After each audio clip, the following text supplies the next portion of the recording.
So hey guys, welcome to Sun Fashion से मैं हूं अंकित और स्वागत करता हूं अपने नए वीडियो में। तो आज हमारे डे 90 और नोट जीएस का है पार्ट 27। तो ये लगभग लास्ट टॉपिक होने वाला है, मे बी एक आध टॉपिक बचा हो। ये जो टॉपिक है काफी इंपॉर्टेंट टॉपिक है। अब ये टॉपिक कौन सा है? तो इस टॉपिक का नाम है क्लस्टर। ठीक है, अगर आप ये टॉपिक नहीं सीखते हो तो आप एक अच्छा बैकएंड डेवलपर नहीं बन पाओगे। अब ये मैं कैसे बोल रहा हूं कि ये जो टॉपिक है ये आपके सर्वर पे आने वाले ट्रैफिक को मैनेज करता है। कैसे मैनेज करता है उन सारी चीजों को देखेंगे।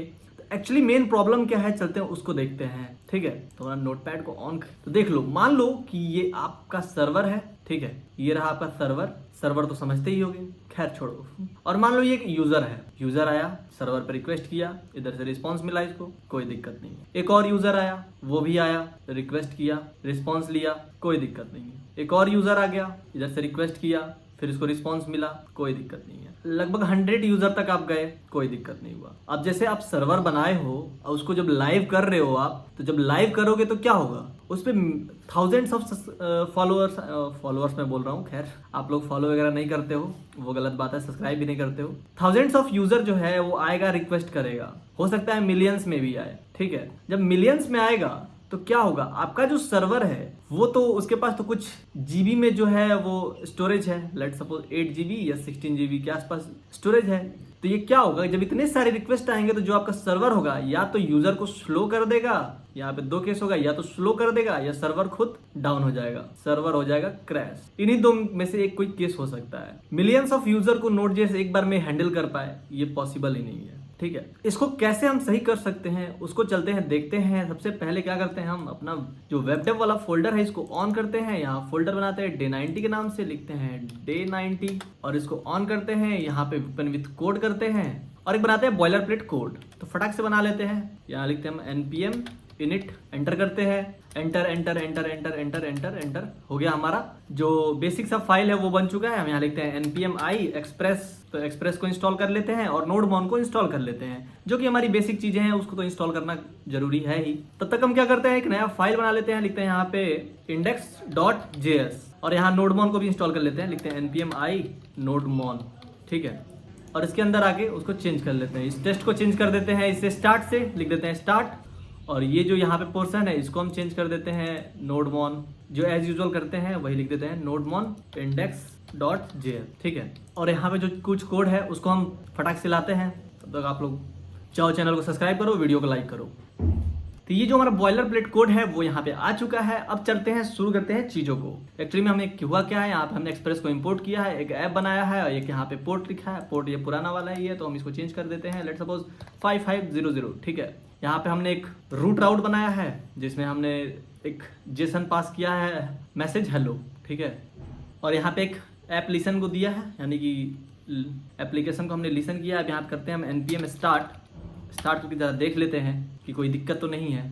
तो हम यहाँ आते हैं, लिखे हैं लोकल होस्ट 5500, एंटर करते हैं। तो यहाँ पे हमें जो मैसेज है वो बाय डिफॉल्ट यहाँ दिख रहा है। अब देखो, अब ये जो हमारा बॉयलर प्लेट कोड था वो बन चुका है। अब हमारा मेन काम शुरू होता है। क्लस्टर हमारा एक्चुअली में करता क्या है, अगर हम चले ब्राउजर पे और यहाँ सर्च करें Node.js, क्लस्टर Node.js, तो हम इस वेबसाइट पे आ जाएंगे और यहाँ पे आओगे तो आप दिखोगे क्या, यहाँ पे कुछ लिखा हुआ है क्लस्टर ऑफ Node.js। कहाँ चला गया भैया, cluster of Node.js can be used to run the multiple instance of Node.js that can distribute workload among the application thread when processing is isolate is not needed. ठीक है, use the worker thread module instead which allow running multiple application thread within a single Node.js instance। अब actually में ये होता क्या है, इसको देखेंगे कैसे, चलते हैं उसको समझते हैं। एक्चुअली में ये जो हमारा सर्वर था इसी पे समझते हैं। मान लो ये हमारा मेन सर्वर है, ये हमारा जो है मेन सर्वर है। ये क्या करता है कि अपना अलग अलग ब्रांच बना लेता है, वर्कर बना लेता है। कहता है एक वर्कर तुम हो सर्वर 1, एक वर्कर तुम हो सर्वर 2, एक तुम हो सर्वर 3, एक तुम हो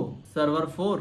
ठीक है, ऐसे करके बना लेता है। अब डिपेंड करता है कि ये बनाता कितना है। अब आप बोलोगे कि मैं तो 1 मिलियन बना लूंगा कि हमारा यूजर कभी वेट ही ना करना पड़े। ये डिपेंड करता है आपके सीपीयू के कोर पे, कितना कोर का आपका सीपीयू है उतना आप बना सकते हो। ठीक है, अगर आपका 8 कोर सीपीयू है तो आप 8 बना सकते हो, आपका 12 कोर सीपीयू है तो 12 बना सकते हो, आपका 16 कोर सीपीयू है तो 16 बना सकते हो। ठीक है, ये डिपेंड करता है आपके कोर पे।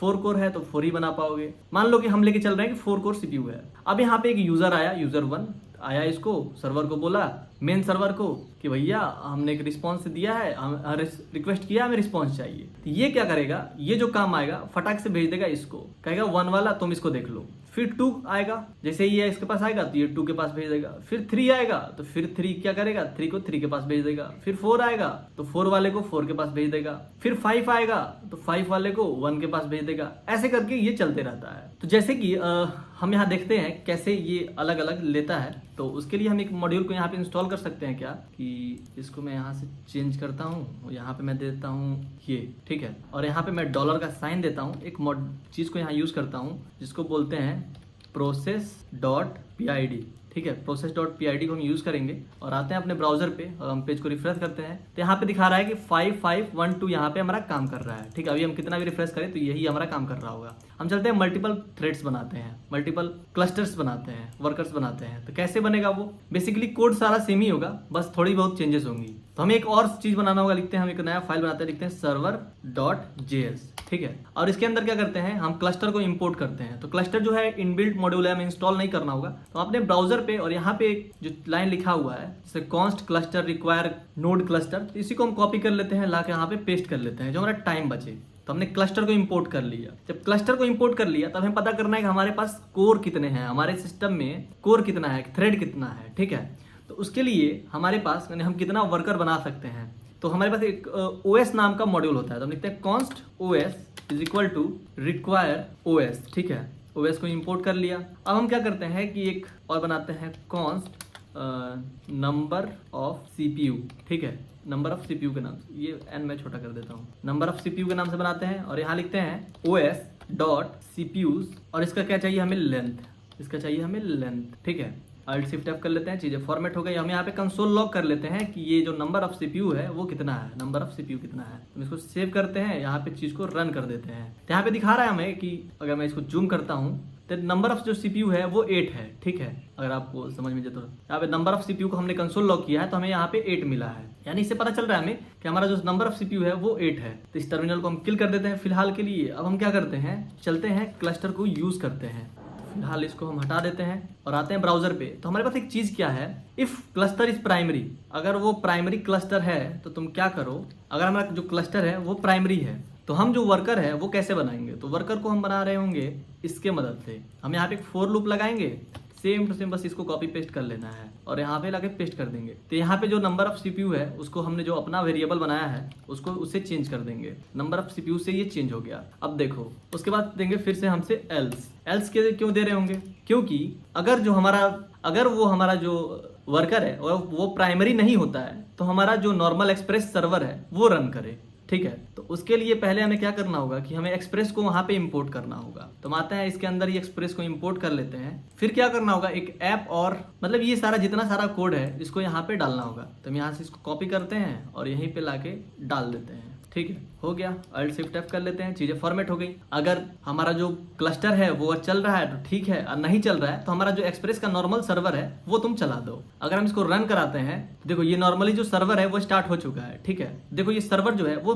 8 बार स्टार्ट हुआ है, 1 2 3 4 5 6 7 8, क्योंकि हमारे जो सिस्टम में कोर है, नंबर ऑफ कोर है वो 8 है। तो 8 बार ये हमारा जो सर्वर है वो स्टार्ट हुआ है। अब हम चलते हैं, इसको पेज को रिफ्रेश करते हैं, ठीक है। अभी देखो 3800 पे चल रहा है। अगर हम क्या करें, फिर यहाँ पे लोकल होस्ट 5000 करते हैं, एक और बार करते हैं लोकल होस्ट 5000।